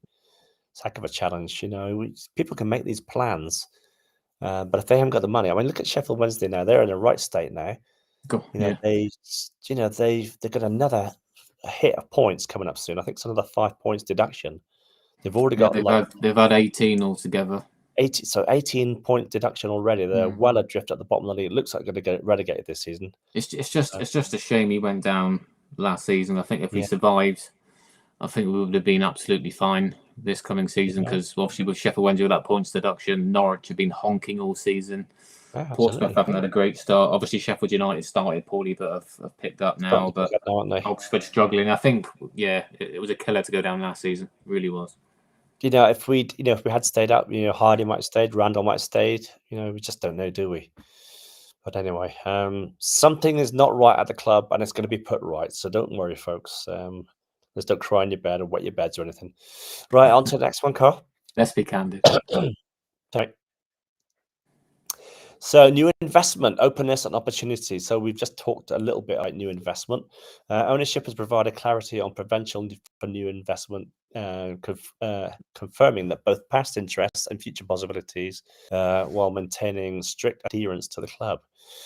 So the strict investment criteria, despite previous interest, offers were respectively declined as they did not align with the club's core values and long-term visions. We talked about this earlier on, these long-term visions. This is why Cleverley is the head coach at the club, because he has those long-term visions in his mind. So the partnership that will truly benefit Argyle if we got someone who agrees with this. And Simon doesn't want anyone just coming in, to buy his, buy him out, if you like, and then all of a sudden get bored of the club and change the whole ethos of the club. We just don't know who we're going to get if we get major investors unless we know that we can trust them 100%. But on the flip side, there's a potential of getting someone that we do want, someone that's going to invest money and still have that criteria that Simon wants. It's not just all bad owners all the time. There are some good people out there. Yeah, very good. Yeah, it's trying to find those people though, isn't it? We've got three major players in Plymouth. Princess Yachts, one of them. Wrigley's Mars is another one. We got a certain Mr. Dawson, who Mike's going to hypnotise and tell him to invest in Argyle. I don't think that's going to happen anytime soon. Don't think it is, but it's a shame that the big three in Plymouth, would invest in a football club. Small change to them, isn't it? It just seems strange why we're just so fixated with America. America's not the only country on this planet. There's got to be other countries, other investors out there. So hopefully this what's it called? The bank. What did he call it in the fans forum? The bank people that are looking for investment. What's the word I'm looking for? Infrastructure. I don't know. the people that he's hired to look for investment. Oh, banks. I can't remember what he said. Someone will tell us in the comment section. Yeah. But yes, I don't know where I was going with that. You lost me there, Carl, for a minute. Retrain the brain, Laidlaw. Come on, wake up. Yeah. So, your investment. Cheers. So our robust infrastructure, especially investing in Fulton Park, significantly enhances the club's appeal to potential investors. That is correct. If you've got decent facilities here, you're going to. That's where I was going with it. So the comment that came out from the fans forum on Monday night was saying that if that's the one, investment bank. Thank you, Steve. I knew Steve Vaughan would be there. He's just done. He's just always there, Steve. Always there. If we were up in the Premiership, for instance, then you got a good chance of someone coming in from like Saudi coming in, buying a club. And he did mention that someone came in to buy Carlisle United, didn't they? But a bit like Argyle, Carlisle's in the arse end of the country. It's so far from anything. There's no airport down here. I don't think there's an airport in Carlisle. Might be wrong. But you've got to have something in place which is going to be easy accessible for a businessman flying in, say, from America or Saudi. If you're coming into Plymouth Airport and then you've got a good football club here in the Premiership, then it's going to be more an enticing carrot to dangle, isn't it? But if you're in sort of League One, at the bottom of League One, it's going to be hard. It's going to be hard to get investors. So the answer is, Andy, really open the airport, isn't it? Open the airport, yeah. Someone come in and buy the airport, right? I'll tell you what, if you don't want to buy our football club, Mr. Dawson, Plymouth Airport, right? We need an airport in this city. Fly our players to the games instead of going to Exeter. Anyway, look into Scottish football league. Sorry, Scottish League football players, and they would jump at a chance. Yeah, absolutely. I mean, Ryan Hardy, absolutely right, Ruby and me. Ryan Hardy was up in Rangers. He started his career in Rangers before going to Blackpool, and we snapped him up from Blackpool. So he started up there. We've had players up there. Graham Carey has played up there before, hasn't he? Greg Wild, we took one of those players back. By the way, we've had some good players from Scotland over the years. Also, we've had some terrible players from Scotland, but I'm sure that's a market that Derek would know with the back of his hand. So let's hope he can find some wee nuggets, as Luggy would say. Yeah, I mean he's got good experience up there with Ross County, isn't he? And Livingston, I believe he was there for a little while, wasn't he? And he was touted for the Aberdeen job before he left for Fleetwood, I think. And obviously we got Jack McKenzie in, and obviously you have Senny who was playing up in Scotland, so you must have some good contacts up there. Oh, Carl's gone, so I'm on my own now, guys. Hello, it's the Grumpy Loyal Show. Welcome to the Grumpy Loyal Show. You'll be glad to know that Mike is rested up at the minute. He's not feeling too well at the minute. Carl's just gone, I don't know, to wash his hair probably. And so I'm here talking about investments. So I'm going to carry on. Oh, he's back again. I have no idea what happened there. Sorry. What did you do there, mate? Yeah, no I idea. Me for I just a minute. disappeared. I was just trying to hold the fort, you know. So flexible investment models. Ownership remains open to various investment structures, including a full-scale or bringing in a minority investor with potential to grow into a majority role, ensuring adaptability and securing capital. I mean, Simon did say that he's 70 now, isn't he? He doesn't want to be in football for a lot more, where the stresses it's got. Why would you want it at that age of your life?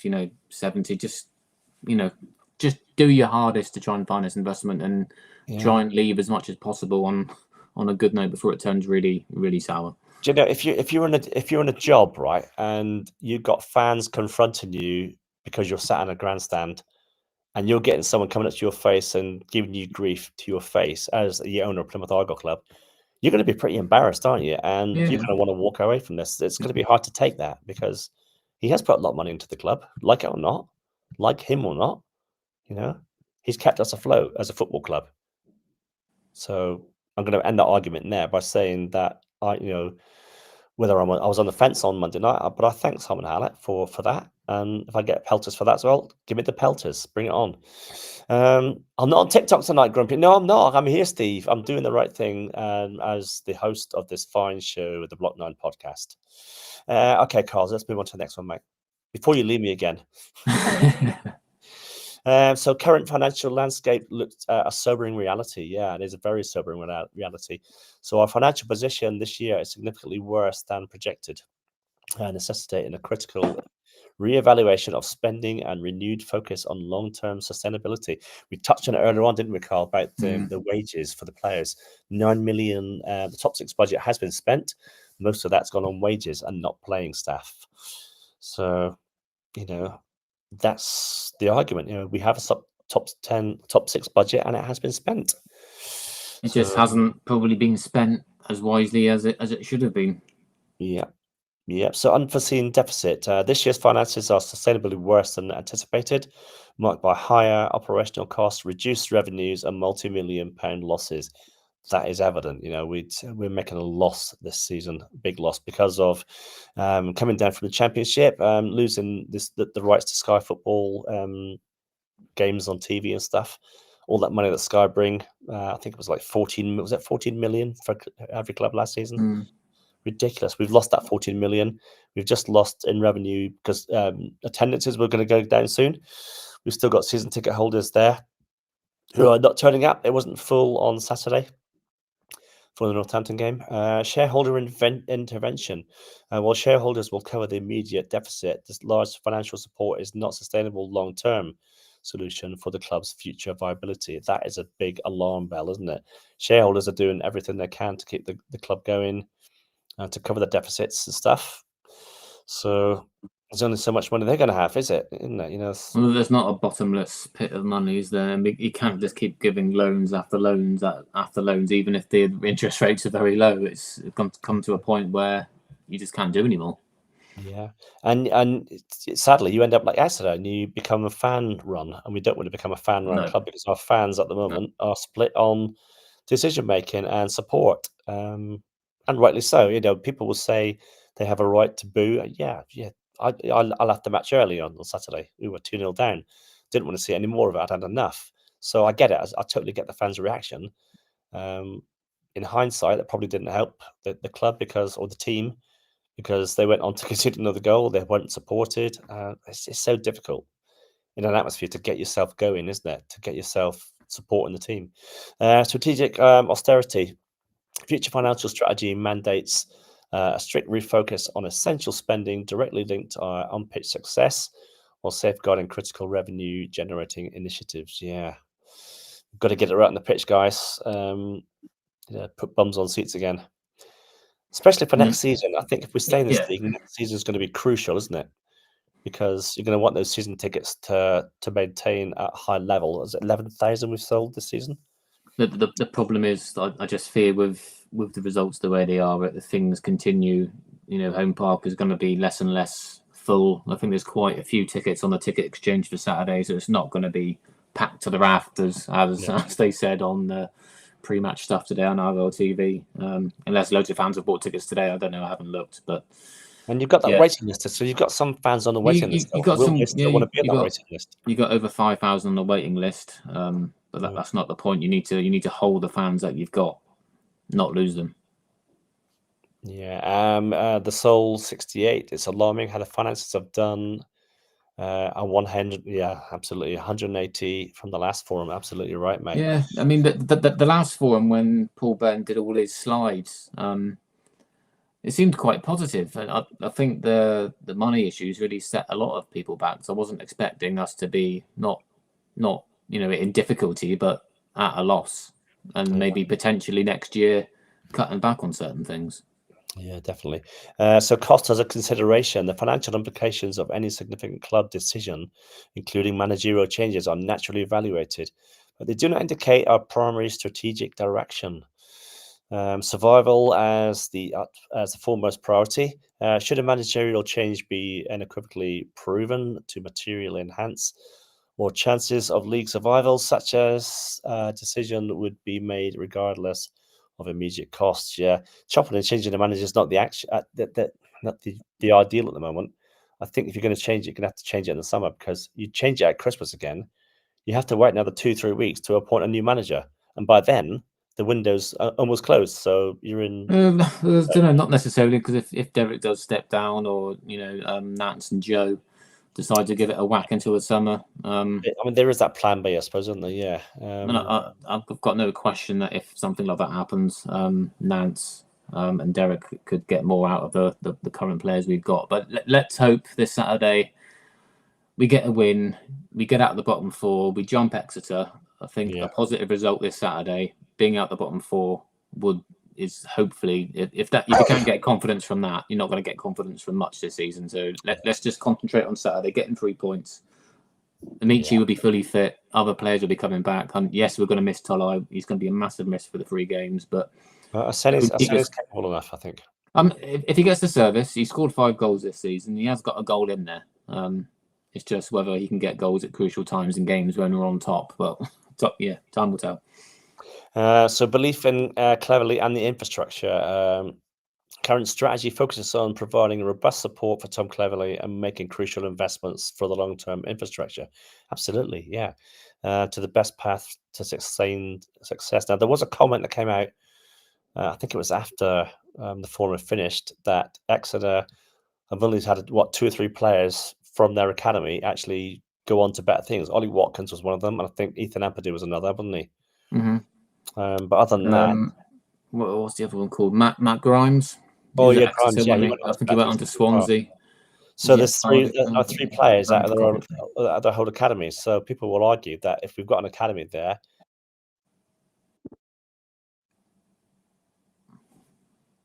Ooh, Andy's disappeared now. Yeah, what are you doing, Carl? Come on, stop messing around. You're playing Space Invaders again, aren't you, in the background? I'm not sure what's going on here. So Michael Hawks has just said, one way the club saves money is to stop match day programs, which is a lot of clubs have done. And we have at Reading. Oh, right, that's interesting. So there must be a cost to making the programs. If you don't sell them, maybe that's interesting. Right. I mean, I've not bought a program for donkey's years. I've not, to be fair. I mean, I don't know how many we sell on a match day. I don't know. It'd be good to have Richard Francis in. Francis sell them. I don't think the outlay is going to be that huge. I'd imagine to make a massive dent in funds, but I might be wrong on that. Yeah, I mean, Steve's just said we're really 12 points off the playoffs, for goodness sake. 3 wins and we're back at the table again, aren't we? We've got to get those wins, to be fair. I think we're lucky that it's a quite bang average league, and I think the way the things are looking in the league at the minute, a couple of wins and things change. I just hope we can get them right sooner rather than later. SM10, why does Nance always get mentioned when talking about stepping into the dugout? Yeah, he shows passion, but he is there every day with all these managers that have been and gone. Yeah, absolutely right, mate. Nance has already said that he doesn't want to manage the club. He said that quite unequivocally and clearly that he doesn't want to manage the club. He'll play a part, and of course he is. He's Argyle through and through. He bleeds green. But to have him sort of saying, "Oh, Nance will jump in," yeah, I mean, he will jump in. It's there's no two ways about it. He will jump in and be there. But there was another comment coming out saying maybe Nance is part of the problem. I don't know. I don't think he is. But Anyway, at the end of the day, yes, he's been here under so many different managers, but yeah, he's not the one that's making the team selections or having the final say on things, is he? yeah, that's And right. when we've seen when Only he stepped Cardiff, in, he's always done a great job when he's had to step in. So yeah, only Cardiff at 2 points per game at the minute. Guys are Brown high. How sad we can't even afford to sack the poorest Argyle manager in history. Yeah, agree. that It is is. We've come to that, mate, and sadly, and we haven't got the finances. If we sack Cleverly, then we have to sack his backroom staff as well. They want to go, so we'll have to pay them off as well. So it's a tricky situation. I think the best case scenario for Argyle is if Cleverly actually walked, and don't see him doing that anytime soon if he's being backed.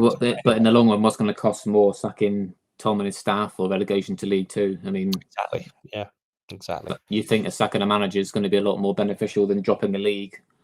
Fan base has been down to 9,000-10,000 every week. It's just it's common sense to make the other decision, isn't it? Right, so moving on, Carl. We shall move on. We're getting there, Andy. We've been off. We are getting there. It's the end nigh. I've already had a text from Mike saying, "Are you still yapping?" He's probably asleep now, Mike. He's not even watching. Is he not watching? No, Oh, what a terrible. See what? I'm never going to come to his lives again. Oh, hang on, I'm in those lives, aren't I? Right. So the summary, key takeaways from leadership. So one, recruitment failures and squad underperformance. Right. Summer recruitment was severely impacted by staff changes and a departure from the data-led approach. Despite a top six budget, the current squad is underperforming, necessitating a robust, experience-backed strategy for January window. Absolutely, yeah. Unwavering support for the head coach. Tom Cleverly retains full backing with additional experienced staff to join the team. Tactical adaptability in the work progress, but progress has been hampered by the ongoing injury challenges. Yeah, it's been a terrible season for injuries. I've never known a club like it to have so many injuries in one season. Well, from going to a club which didn't really have a lot of injuries, a few years ago to, the last 2 years have been just terrible. Rooney had terrible luck with injuries. Cleverly's had the same, and there's got to be a link there. I'm sure there's a link there. Yeah. So the January window is going to be crucial for us. So the financial realities are, while only 2 new signings are currently within the budget, this could expand with the player departures. A clear plan is in place, but its execution remains contingent on player availability when the transfer window opens.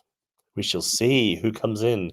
Hallett doesn't care whether we are in League One or League Two. We are a property and hospitality company with a footy team as a sideshow. Yeah, I think he does care, to be honest, Gaza. I spoke to him on Monday and he looked a broken man. He's a fan. And so is Paul Byrne. Paul Byrne's a fan as well. And obviously so is Derek Adams. He wouldn't be at the club if they weren't the fans. They just said, right, I'm off. I'm out of here. I'm going somewhere else. If Simon's looking for investment and potentially wants to, hand the reins over, he's not going to get much money back if we're down in League Two. So yeah. I'm sure he doesn't want that to happen, but he needs to make the right decisions ASAP. If of anything, I'll just come back to that. If anything, he stands to lose quite a lot of money if we go down to League Two, and that's a lot of money that he's put into the club, personally put into the club. So let's not forget that. I'm not going to jump on him anymore because of what he's done for this club. He's taken us as far as he can, and I think it's true to his heart that he's a fan. He doesn't want to see the club go to the tubes, and I believe that. We wouldn't want to. We supported clubs for 45 years for myself. I think Carl's about 25 years. We don't want to see our club go down the tubes. If you want to do that, that's your prerogative. But I don't want it. Like I said, it's refreshing him slowly coming out now, saying the club have got things wrong. He's got things wrong, and he's looking to put things right. But that has to be done this January, leading into next summer. Because if there's any more mistakes regarding players, staffing, then he will lie on that sword. Yeah. So summary of key takeaways continued. Financial headwinds. Multi-million-pound losses are being covered by shareholders, but this is unsustainable. The club must now focus on essential spending directly linked with on-pitch performance, making the goal or sustainable championship club more challenging that is at the moment. Taking us back to where we started, yeah, but it's, to be fair, he took us to the championship, mate. So let's not forget that as well. Strategic infrastructure. Fulton Park funding was ring fenced to avoid impacting on our first team. Our robust infrastructure continues to enhance the club's attractiveness to potential investors, positioning for future growth. Right, and finally, rebuilding trust. That's the big one. That's where he's going to find it hardest, I think, because I think the trust has gone from a lot of fans, not everyone, but a lot of fans. Leadership has openly acknowledged the past poor decisions and strategic overreach. Trust will be rebuilt through more rigorous data-led and accountable decision-making. And you've got to be on the same song sheet. I said that earlier on the same song sheet. You're doing well as a club, aren't you? Okay, Carl, on to the next one, mate. So, where we are and what went wrong. So, the reality check is frank assessment of our current position, and then factors that led us here. So, rapid decline from the mid-table championship to a League One side relegation battle in just 12 months. Systematic failure, structures, process, and recruitment standards ended to an unmanaged rapid change, unbalanced squad. Summer recruitment resulted as poorly balanced team, collective responsibility acknowledged. Yeah, so we've talked about that. They put their hands up to that. Underperformance. The current squad currently is significantly below the expectations for a top 6 League One budget. Absolutely right. They put their hands up to that as well. Fixes already underway. So this is where the hope comes in, guys. So bear with us here. Proactive steps have been taken to stabilise the club and to drive it future improvement. New leadership structure. CEO Paul Byrne focused on the financial discipline and organisational clarity of the club. Director of football Derek Adams is overseeing recruitment and men's football strategy. And the head coach Tom Cleverley receiving full support and not replacement. That is clear from the club at the minute. Recruitment reset, tighter processes, integrating data, scouting and season judgment.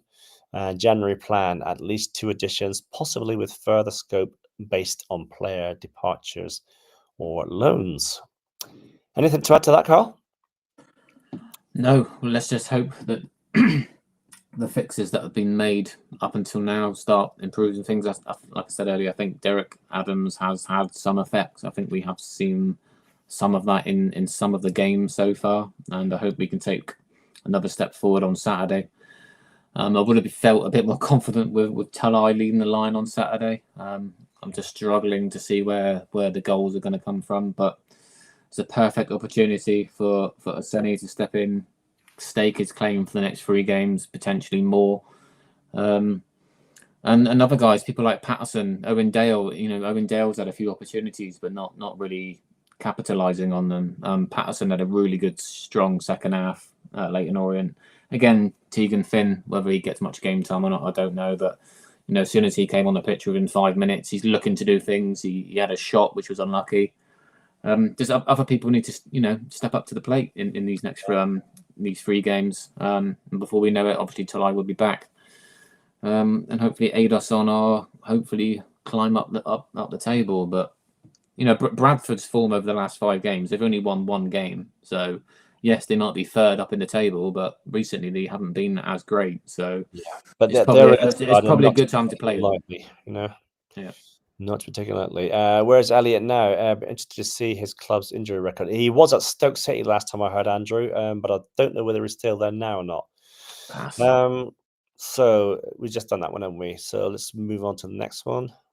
We've done that one? Yeah. So where are we and what went wrong? So the reality check. Rapid decline from mid to... We've just done that one, I think, haven't we? Yeah. No, that's It's the same wording.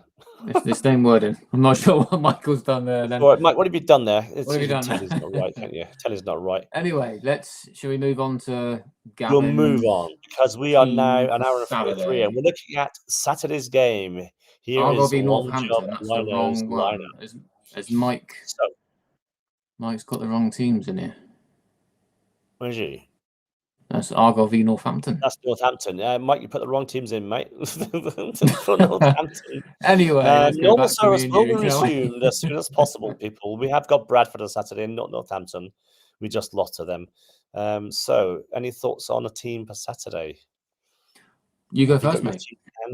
on your I WhatsApp? have got my team in hand. I mean, I think it's slightly changed now because I think Belarus is still out Yes, injured. So, I mean, for me, I would revert back to Ashby Hammond. I think he deserves another shot in goal. I thought he was quite positive on Tuesday. Clean sheet will do him the world of good. Did a couple of good saves. Distribution was decent. I just don't think Hazard's been.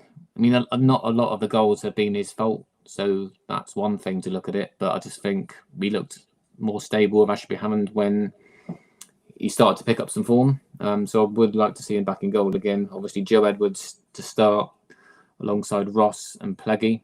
I did originally put Belarus, but obviously he's out injured, so I'll probably go with Galloway there. I don't think Sorinola's done brilliantly in the league of late, although he was good on Tuesday. I think the wingers at the moment kind of pick themselves in Patterson and Dale, because obviously Amichi's not going to start. He'll probably get the last 20 or 30 minutes if we need a goal. And then I would like to keep Wiredu in centre midfield. I think it's a perfect chance now for him to stake his claim in midfield. I thought he was okay on Tuesday. Alongside Joe Rawls, I don't think I would want to go for Boateng. I don't think he's been as good of late, and I think we need some experience in there in Joe if he's fit. And I think Wiredu deserves another shot in there. So, and then up front, I've gone for Aseni, which obviously that's the only thing we can do at the moment.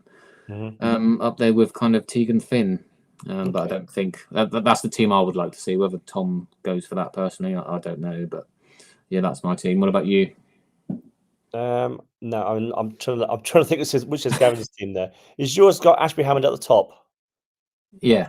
Right, so Gav's is the other one. So I'm going to look at Gav's team, right, and he has chosen, right, so Ashby Hammond in goal, Joe Edwards at right back, Sorinola, Mitchell and Ross as the back four, Patterson, Joe Rawls, Wiredu and Dale in the midfield, and Aseni and Finn up front. So pretty much the same as yours, 4-4-2 he's gone. I quite like the idea of 4-4-2, and I like the idea of Finn playing out there as well. I think it's more or less the same team as you've got, actually, mate. To be fair, apart from Belarus, yeah, Belarus is your change, wouldn't it? Like the idea of Patterson back there. Edwards is going to be chomping at the bit to get in there and starting again. Sorinola played well on Tuesday night. Had a good game. I just don't think having Aseni up there on his own. No, you've got to have someone. A good option because the way we're playing at the minute, we seem to be doing quite a few long balls, and I don't think he's that type of striker that would.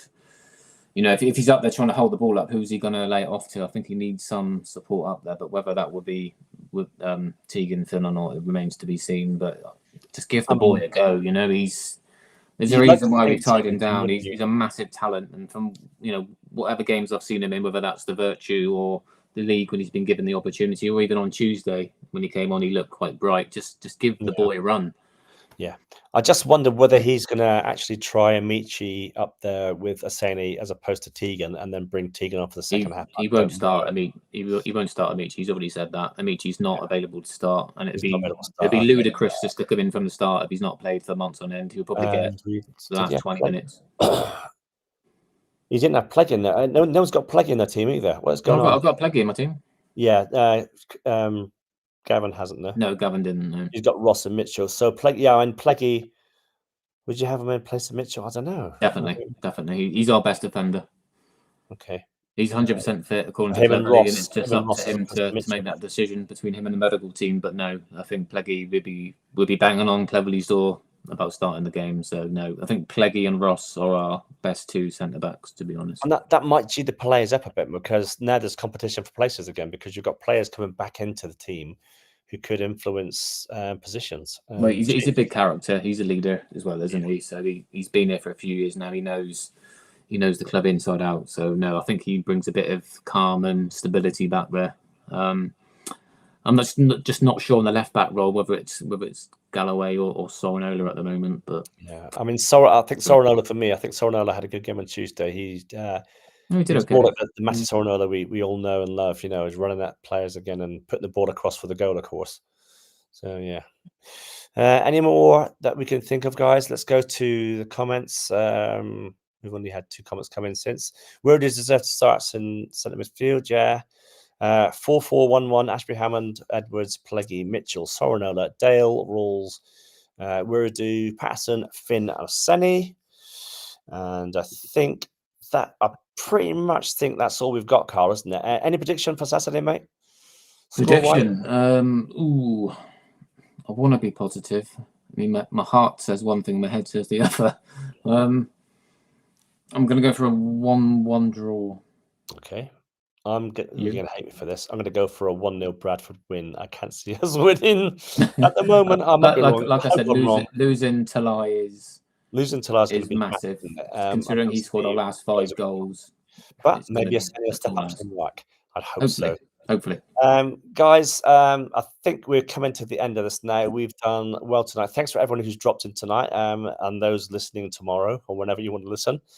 It's been good to have you on tonight, Carl. Thanks for coming in and helping out. No worries. We do apologise. The Crazy Pilgrim wasn't here. I'm sure all of you have joined to see his lovely, pretty face, and you've ended up with our ugly mugs. Steve's gone for 2-1. But yeah, other than that, guys, I think we're going to say goodnight. But thanks for dropping in. Thanks for joining in. Make sure you join us on Saturday for the evening show after the match on Saturday. And if you want to subscribe to us, please subscribe to the Block 9 podcast on YouTube and give us a follow on X as well. Other than that, good night, guys, and God bless you. And we'll see you Saturday. Take care. Bye-bye. Bye-bye.